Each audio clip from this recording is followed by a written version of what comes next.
Friends, దాదాపుగా 25 ఏళ్ల క్రితం ఆంధ్ర రాష్ట్ర ముఖ్యమంత్రిగా, అంటే ఉమ్మడి ఆంధ్రప్రదేశ్ ముఖ్యమంత్రిగా వెన్నుపోటు ద్వారా ప్రమాణ స్వీకారం చేసి మరి ప్రభుత్వాన్ని చేపట్టినటువంటి చంద్రబాబు నాయుడు ఇప్పటికీ తన ఎదుగుదలను ప్రజలకు చూపిస్తున్నారా, తన తరుగుదలను ప్రజలు అర్థం చేసుకుంటున్నారా? దీన్ని పత్రికలు ఎంతగా మోసినా ఏం చేసినా ఆయన ప్రచార హోరు ప్రజలకు చేరిపోతుంది. ఏ రకమైనటువంటి పత్రికల ప్రచారం ఏ రకంగా చేస్తున్నాయో అవన్నీ ప్రజలు అర్థం చేసుకోగలుగుతున్నారని దాదాపుగా తేలిపోతుంది. ముఖ్యంగా 23 జిల్లాల ఉమ్మడి ఆంధ్రప్రదేశ్కు ముఖ్యమంత్రిగా చేసినటువంటి చంద్రబాబు నాయుడు 13 జిల్లాలకు పరిమితమయ్యారు.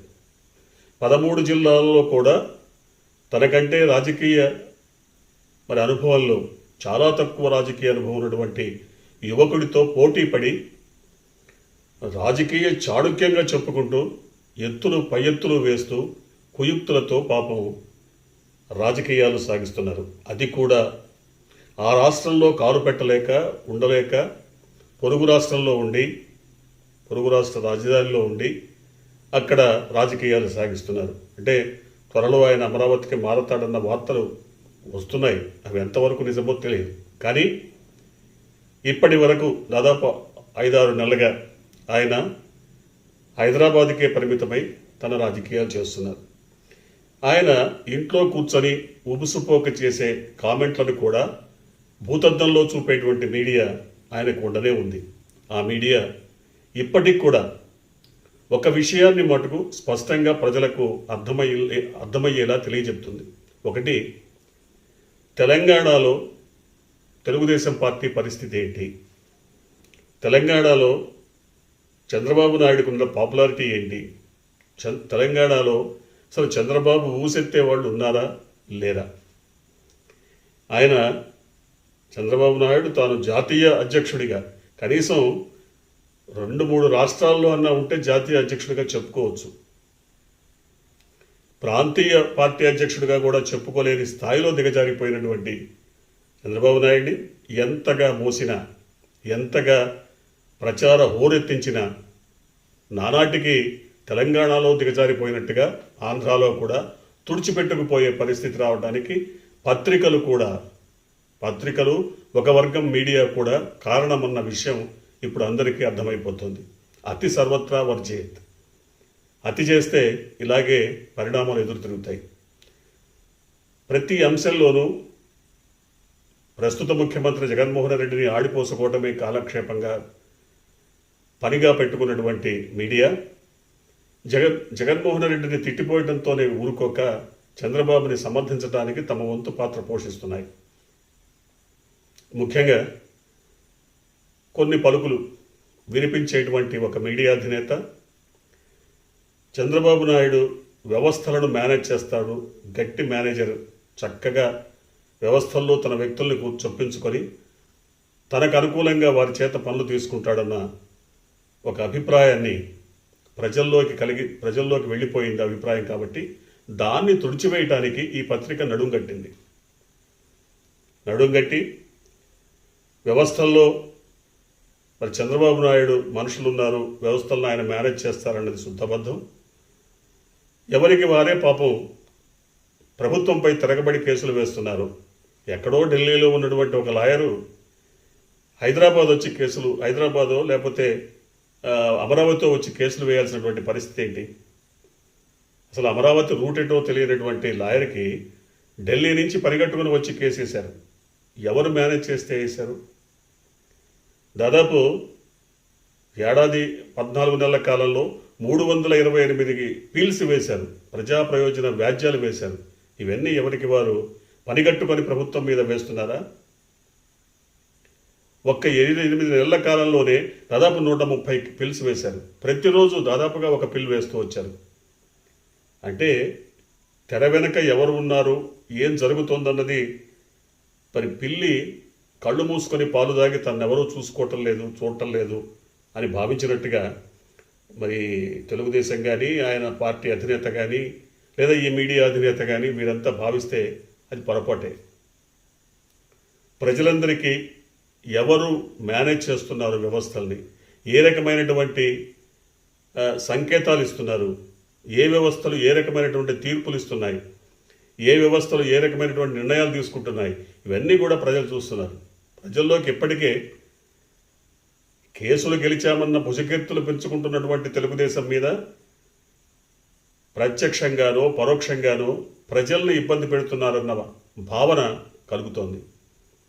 ప్రజలు తమంతట తాము ఇప్పుడు విషయ సేకరణ చేసేటువంటి పరిస్థితిలో ఉన్నారు, విషయాలు తెలుసుకునేటువంటి స్థితిలో ఉన్నారు, నిజాలు నిగ్గు తేల్చగలిగిన స్థితిలో ఉన్నారు. కాబట్టి ప్రజల్ని మభ్యపెట్టి వంచి ఏదో వ్యవస్థలను మేనేజ్ చేసినట్టుగా ప్రజల్ని మేనేజ్ చేయడం అంత తేలిక కాదు. ప్రజలనే కాదు, అసలు ఏ వ్యవస్థను ఆయన మేనేజ్ చేయటం లేదు. దాదాపు 18 కేసులు ఆయన మీద మోపితే అవి జీవితకాల స్టేలు కొనసాగుతున్నాయన్న విషయం నిజం కాదా? పాత కేసులు వదిలిపెట్టిన కొత్తగా జగన్మోహన్ రెడ్డి ప్రభుత్వం వచ్చిన తర్వాత గత 5 ఏళ్ల కాలంలో జరిగిన అనేక అవకతవకల మీద, వేల కోట్ల రూపాయల కుంభకోణాల మీద సిట్ వేస్తే, ఒక ప్రత్యేక దర్యాప్తు సంస్థను వేస్తే, అదే అక్రమం అంటూ అన్యాయం అంటూ ఆ సిట్టును కూడా మరి పని చేయకుండా ఆపేయాలని, సిట్టు వేయటమే అధర్మం అంటూ కోర్టుకు వెళ్ళింది ఎవరు? తెలుగుదేశం కాదా? తెలుగుదేశం రాజేంద్ర ప్రసాద్, తెలుగుదేశం వరరామయ్య. సిట్టును వేయటం అన్యాయమని, అక్రమమని, తమ మీద, తమ అధినేత మీద దర్యాప్తు జరపకూడదని, విచారణ సాగించకూడదని కోరుతున్నది ఎవరు? అంటే వ్యవస్థల్ని మేనేజ్ చేస్తున్నది ఎవరు? ఏ రకంగా తమ మీద ఏ రకమైనటువంటి విచారణ జరగకూడదని కోరుతున్నారో ప్రజలందరికీ అర్థమవుతుంది. అసలు విచారణే జరగకుండా ఆపేయాలన్న దురుద్దేశం వెనక చంద్రబాబు నాయుడు ఉన్నాడని ప్రతి ఒక్కరికి తెలుసు. సిట్ ఆగిపోతే, సిట్ దర్యాప్తు విచారణ ఆగిపోతే చంద్రబాబు నాయుడు నిరభ్యంతరంగా అమరావతి వచ్చి తన పనులు తను చేసుకోవచ్చు. కానీ దర్యాప్తు జరుగుతున్న సమయంలో గనక ఆయన అమరావతి వస్తే ఏమో, విచారణకు పిలవచ్చు, అరెస్ట్ చేయవచ్చేమో, ఇలాంటి మరి అనుమానాలు కూడా రేకెత్తుతున్నాయి తెలుగుదేశం వర్గాల్లో అన్న భావన ఇప్పుడు కలుగుతోంది. ఎందుకంటే సిట్కి సర్వాధికారాలు ఇచ్చారు జగన్మోహన్ రెడ్డి. అరెస్ట్ చేసే అధికారం కూడా ఉందని చెప్తున్నారు, విచారణకు పిలిచే అధికారం కూడా ఉందని చెప్తున్నారు. ఒక పక్క సిబిఐకి చాలా కేసులను ఇచ్చారు, సిబిఐ కూడా విచారణ ప్రారంభించాల్సినటువంటి అవసరం ఉంది. ఒక పక్క సిబిఐ విచారణ, మరో పక్క సిట్ విచారణ.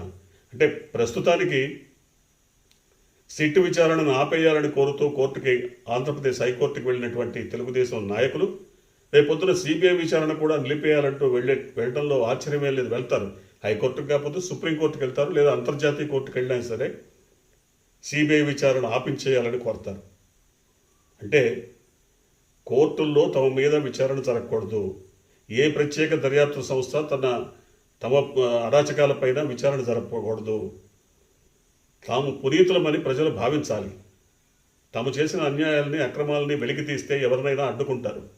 వ్యవస్థల్లో తమ మనుషుల్ని పెట్టుకొని, వ్యవస్థల్ని తమ గుప్పెట్లో పెట్టుకొని ఏ రకంగా అయినా మేనేజ్ చేయటం మరి ఎంతకాలం చెల్లి ఉండొచ్చు. 40 ఏళ్ళు ప్రజలు భరించి ఉండవచ్చు. కానీ ఇప్పుడు అక్షరాస్యత శాతం పెరిగి ఎలక్ట్రానిక్ మీడియా ప్రజల్లోకి చొచ్చుకొని పోయి సోషల్ మీడియా బలంగా పనిచేస్తున్నటువంటి ఈ కాలంలో ఇంకా చంద్రబాబు నాయుడు పాతకాలపు ఎత్తుగడలనే కొనసాగిస్తే, ఆ అబద్ధాలనే ప్రజలు నమ్ముతారని భ్రమపడితే అది కేవలం వారి యొక్క విఘ్నతకే వదిలేయాల్సిన పరిస్థితి ఏర్పడుతుంది. ఆయన వ్యక్తిగతంగా కానీ, ఆయన పార్టీ నాయకులు కానీ ఇప్పటికైనా దర్యాప్తు సంస్థల మరి విచారణను కానీ, దర్యాప్తును కానీ వాటి పనిని వాటి చేసుకొని ఇవ్వాలి. ఎందుకు అడ్డుకుంటున్నారు? మీరు నిజంగా తప్పు చేయకపోతే అడ్డుకోవాల్సినటువంటి అవసరం ఎందుకు? అది కూడా కోర్టు ద్వారా ఆపించాలని. మొన్నటికి మొన్న మరి స్వర్ణ ప్యాలెస్ కేసులో డాక్టర్ రమేష్ని అరెస్టు చేయకుండా, అసలు దర్యాప్తే జరగకుండా అడ్డుకున్నటువంటి తెలుగుదేశం వర్గాలు ఇప్పుడు మరి తమ అధినేత చంద్రబాబు నాయుడు పైన కూడా ఏ రకమైనటువంటి దర్యాప్తు జరగకూడదు, ఆనాటి ప్రభుత్వం చేసిన అక్రమాలను, అన్యాయాలను, అవినీతిని బయటికి రాకుండా చేయాలని సిట్ విచారణను ఆపేయాల్సిందిగా హైకోర్టును అభ్యర్థించారు.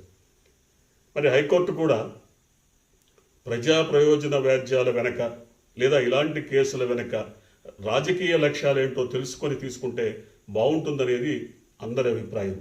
ఇది అభిప్రాయం మాత్రమే, ఇందులో న్యాయ వ్యవస్థను కానీ జడ్జిలను కానీ కించపరిచేటువంటి వ్యాఖ్యలు లేదు. కానీ కేసుల వెనక రాజకీయ లక్ష్యాలను తెలుసుకొని కేసులు తీసుకుంటే అడ్మిట్ చేస్తే బాగుండేదని ప్రజల అభిప్రాయం.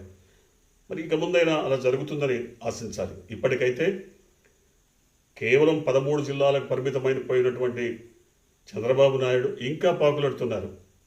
తన పార్టీ ఏదో అధికారంలోకి వస్తుందనో లేదా తన కుమారుడిని మరి యువరాజుగా పట్టాభిషేకం చేయాలనో ఏదో ఆయన కలలు భ్రమలో ఉన్నారు.